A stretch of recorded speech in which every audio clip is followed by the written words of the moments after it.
graduation.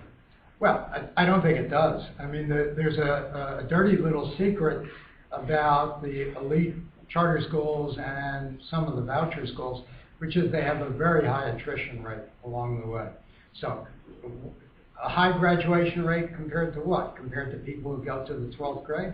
Because I've seen charter school statistics that show a 40% attrition rate over the course of a couple of years.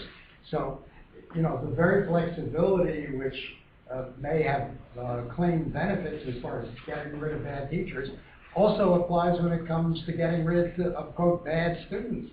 Students aren't producing good test scores, if students are discipline problems, if students are, you know, on a track which may not lead to graduation. Private schools, much more than public schools, have a way to make them disappear. And they often wind up back in the public school. And so they become the public school's problem.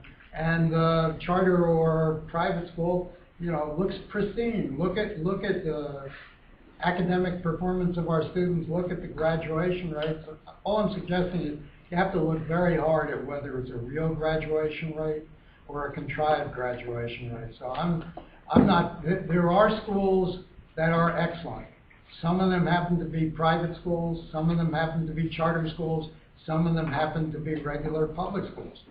I don't think any evidence exists to prove that one or the other of those sectors has a dramatically larger percentage of really outstanding schools. The recent charter school research suggests that charter schools have a pretty dramatically larger percentage of subpar schools than regular public schools. But so I agree with the cautionary word about statistics. You know, there are good statistics, there are bad statistics. Actually, one of my favorite stories is about the statistician who drowned in a river with an average depth of 18 inches. So, more problems. Mr. Komer? I think that, yes, you do have to be careful with graduation rates because, you know, New Jersey prides itself on having the highest graduation rate in the United States, but it achieves that by having huge numbers of students in the urban districts who have failed the regular graduation test repeatedly, getting through on alternate forms of certification.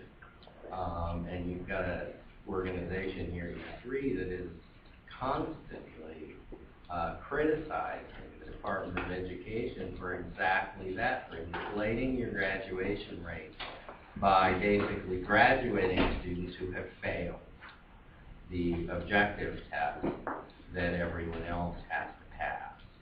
So yes, you have to be careful, but I am much more confident about the graduation rate studies of the Milwaukee School Choice Program and the DC School Choice Program than Professor Tractenberg is. And I believe those studies are peer-reviewed, and I believe those studies are as unimpeachable as anything we can find in education literature. Mr. Slocum, you had your hand up. Yeah, I also have a question for Professor Tractenberg. I apologize for the length of it, but as to one of your foundational points, the public schools really aren't as bad as other people want to see or claim, and you're quoting the Gallup polls, that 78%, 79% of parents believe that their students' public school was good, an A or B, but simultaneously a full third of those saying that the local public schools are not A or B, they are subpar, and then even more than half of those saying that public schools in general are awful. You don't feel that perhaps the statistics, and again, to go to Mark Twain, the statistics are so bad that those statistics are particularly distorted or at least colored by the fact that parents would like to lie to themselves that their child is in a good school, their child's school is of course great, but all the rest are awful. But of course mine is wonderful. You don't feel those statistics are particularly poor and are poor choice to rely on. Well, I think you can turn it around and say, what's more reliable, your estimate of a school you know nothing about or a school you presumably know a lot about? Do you know any, would you be prepared to estimate the quality of every law school in the United States? Of course not. Okay, so But you could make an informed judgment about this law school, and it might be positive, and it might be negative. But simultaneously, especially I believe my parents, who, well, not at all effectively my painfully educated parents, it's all my dad. I think they are sure to say that Rutgers-Newark is a wonderful school compared to Rutgers-Camden, which of course must be awful. I mean, that's... You know your parents better than I don't know what they say. But actually, I think you put your finger on an interesting point, which is the purported satisfaction level of parents with voucher schools they've said. Doesn't that resonate even more powerfully? If I had a choice and I picked the school, am I ever going to admit I made a mistake? And in fact, I don't know whether you've seen, I forget the leading Milwaukee paper wrote a long series of detailed articles about the Milwaukee voucher program at its, I think, 20th anniversary. And it was pretty devastating about it. They said there was not a single parent they could identify who ever withdrew their child from the voucher school they had selected. The only circumstance in which the child went to another school is when the state closed the voucher school they were in because it was so bad. Like because it was operated by a convicted rapist, like it was operated by a woman who said, well, my students don't have to attend my voucher school because education is about communicating an aura, and I have such a powerful aura, my students can receive it wherever they are. So those are stories you don't hear about the wondrous Milwaukee voucher program. There are a lot of disasters, a lot of dangerous situations, and not a single parent who could be found who ever said, you know, this was a bad choice, I'm out of here, and my child's out of here. So I think it cuts both ways. I would tend to credit people who have a child in their neighborhood school with some knowledge and ability to assess it. It may not be 100% objective, but I think it's a more informed judgment than about some more distant school or some set of schools they have no knowledge about. Mr. Komer, do you have anything, I'm just trying to keep this brief so we can get a lot of questions. Do you have anything specifically to say in rebuttal towards the Milwaukee voucher program? Well, not about Milwaukee, but about this more general issue. Every parent, with the exception of those who entered a voucher program that with kindergarten kids, is making a judgment between the public school their kid has been in and a private school. And there's no, not even Professor Tractenberg would, well, maybe he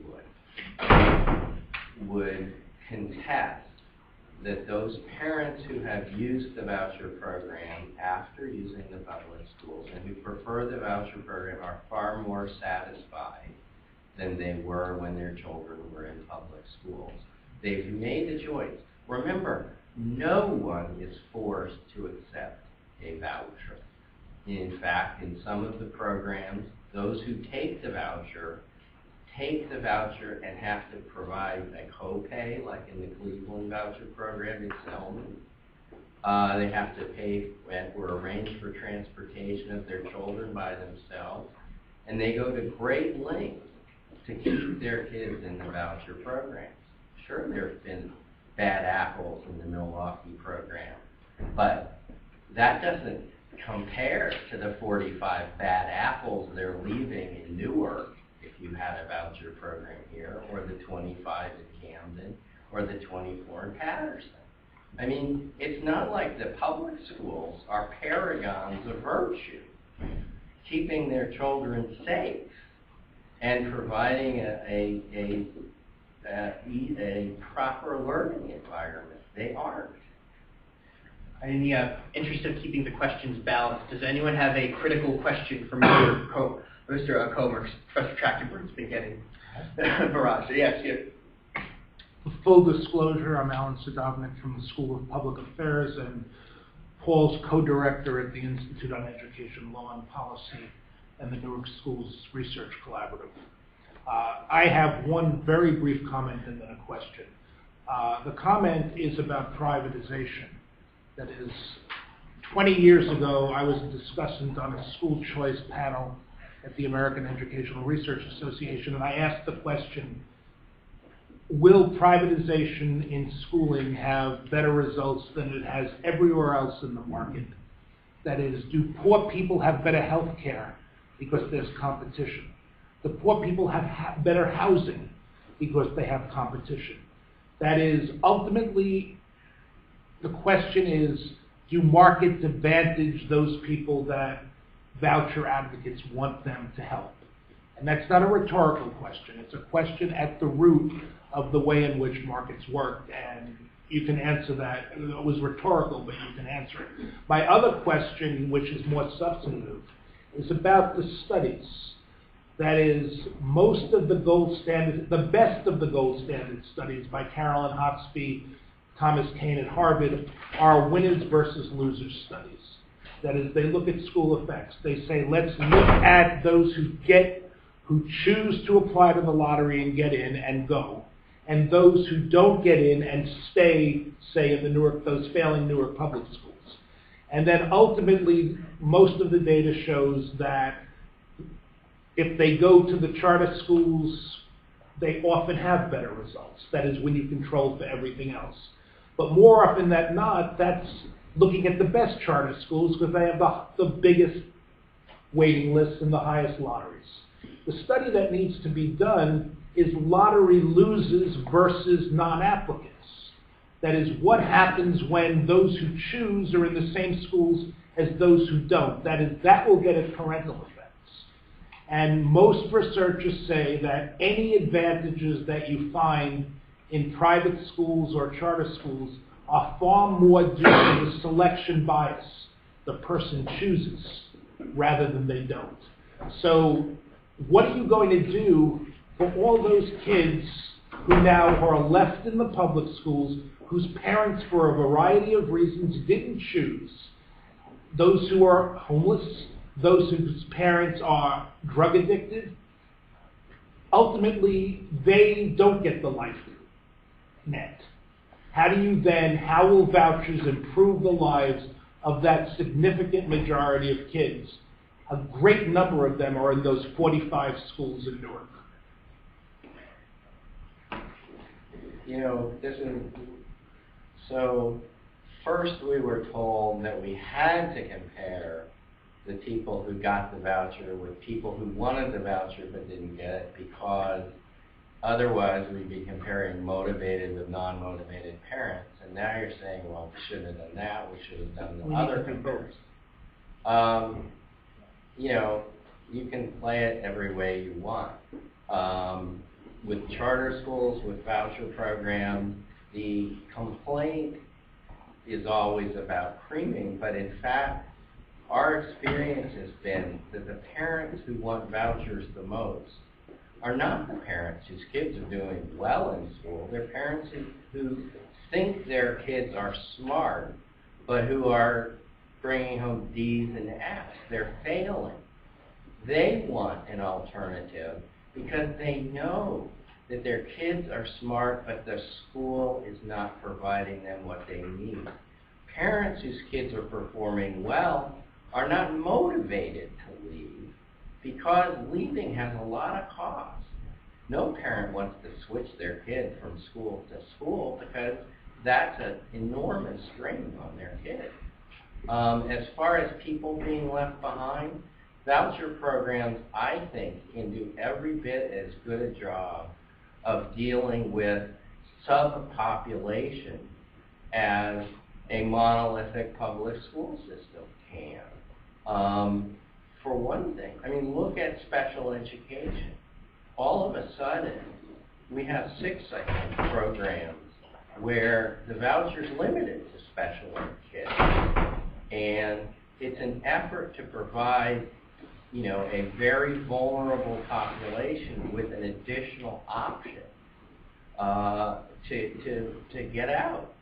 And it allows, you know, ultimately the marketplace does create special purpose schools. We saw this in Arizona. Schools specializing in learning disabilities, schools specializing in very serious levels of autism. I mean, schools specializing in dropouts in other voucher programs. schools where kids in danger of